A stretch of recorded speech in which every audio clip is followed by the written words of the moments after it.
ದಾವಣಗೆರೆ ದಕ್ಷಿಣ ಕ್ಷೇತ್ರದಲ್ಲಿ ಸಮರ್ಥ ಮಲ್ಲಿಕಾರ್ಜುನ್ ಗೆಲುವನ್ನ ಸಾಧಿಸಿದ್ದಾರೆ. ಅವರ ಮನೆಯ ಮುಂದೆ ಅಭಿಮಾನಿಗಳು ಕಾರ್ಯಕರ್ತರು ನೆರೆದು ಸಂಭ್ರಮಾಚರಣೆಯನ್ನ ಮಾಡ್ತಾ ಇದ್ದಾರೆ. ನೇರ ಪ್ರಸಾರದ ದೃಶ್ಯಾವಳಿಗಳಲ್ಲಿ ನಿಮಗೆ ತೋರಿಸ್ತಾ ಇದ್ದೀವಿ. ಈಗಾಗಲೇ ಸಮರ್ಥ ಅವರು ಗೆಲುವನ್ನ ಸಾಧಿಸಿದ್ದಾರೆ. ಆದರೆ ಅಧಿಕೃತ ಘೋಷಣೆ ಮಾತ್ರ ಬಾಕಿ ಇರುವಂತದ್ದು. ಆದರೆ ಪ್ರಯಾಸದ ಗೆಲುವು ಸಿಕ್ಕಿದೆ. ಈ ಗೆಲುವು ಆಗುತ್ತಾ ಇಲ್ವಾ ಅನ್ನುವಂತಹ ಆತಂಕ ಕೂಡ ಕಾಂಗ್ರೆಸ್ನವರಲ್ಲಿ ಒಂದಷ್ಟು ಇತ್ತು, ಮನೆ ಮಾಡಿತ್ತು. ಆದರೆ ಇದೀಗ ಸಮರ್ಥ ಗೆಲುವನ್ನ ಸಾಧಿಸಿದ್ದಾರೆ. ಅಲ್ಲಿ ಸಂಭ್ರಮಾಚರಣೆ ಬಹಳ ಜೋರಾಗಿ ನಡೀತಾ ಇರೋದನ್ನ ನೀವು ಗಮನಿಸ್ತಾ ಇದ್ದೀರಾ.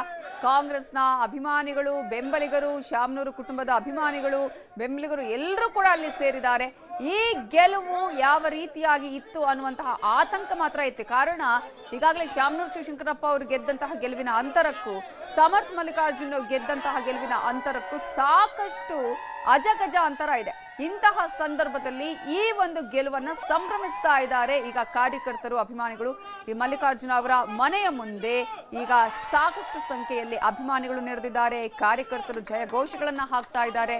ಸಮರ್ಥ ಮಲ್ಲಿಕಾರ್ಜುನ ಅವರಿಗೆ ಅಭಿನಂದಿಸೋದಕ್ಕೆ ಬಂದಿದ್ದಾರೆ. ದೊಡ್ಡ ಹೂವಿನ ಹಾರವನ್ನೇ ತಗೊಂಡು ಬಂದು ಇದೀಗ ಸಮರ್ಥ ಮಲ್ಲಿಕಾರ್ಜುನ ಅವರಿಗೆ ಅಭಿನಂದಿಸೋದಕ್ಕೆ, ಹಾರೈಸೋದಕ್ಕೆ ಬಂದಿರುವಂತಹ ಜನರನ್ನು ಕೂಡ ಇಲ್ಲಿ ಗಮನಿಸಬಹುದು.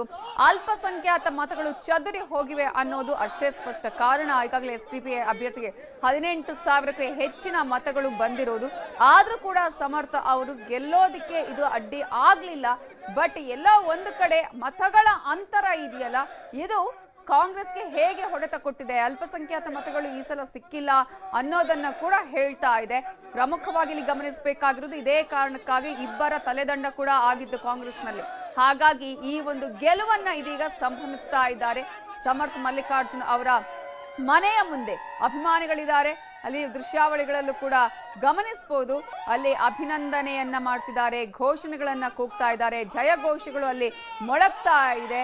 ಸಾಕಷ್ಟು ಸಂಖ್ಯೆಯಲ್ಲಿ ಕಾರ್ಯಕರ್ತರು ಅಲ್ಲಿ ಬಂದು ಇದೀಗ ಸಮರ್ಥ ಅವರಿಗೆ ವಿಶ್ ಮಾಡ್ತಾ ಇರುವಂತಹ ದೃಶ್ಯಗಳನ್ನ ಕೂಡ ನಾವಿಲ್ಲಿ ಗಮನಿಸಬಹುದು.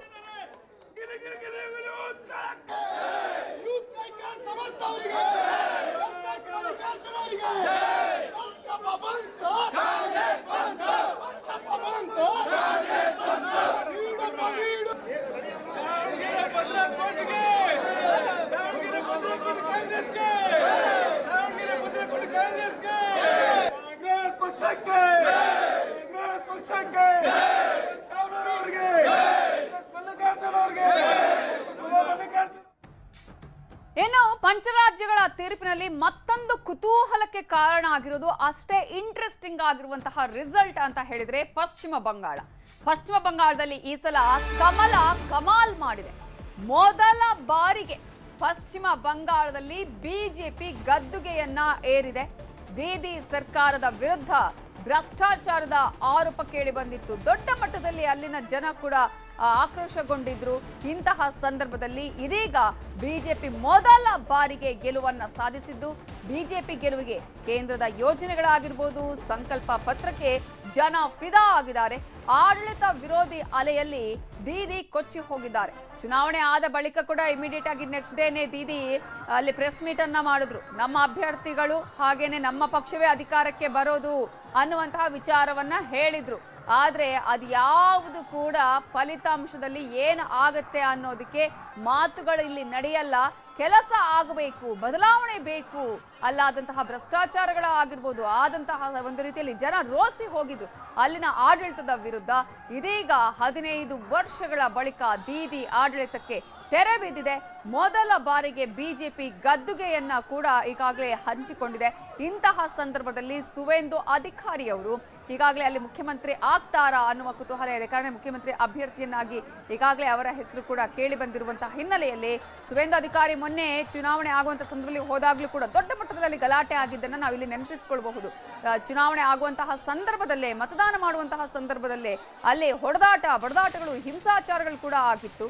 ಪ್ರಮುಖವಾಗಿ 293 ಕ್ಷೇತ್ರಗಳ ರಿಸಲ್ಟ್ ಅಷ್ಟೇ ಇವತ್ತು ಅನೌನ್ಸ್ ಆಗಿರೋದು. ಒಂದು ಕ್ಷೇತ್ರಕ್ಕೆ 21ನೇ ತಾರೀಕು ಅಲ್ಲಿ ಚುನಾವಣೆ ಆಗುತ್ತೆ. ಮರು ಮತದಾನ ಆದ ನಂತರ 24ಕ್ಕೆ ರಿಸಲ್ಟ್ ಅನೌನ್ಸ್ ಆಗುತ್ತೆ.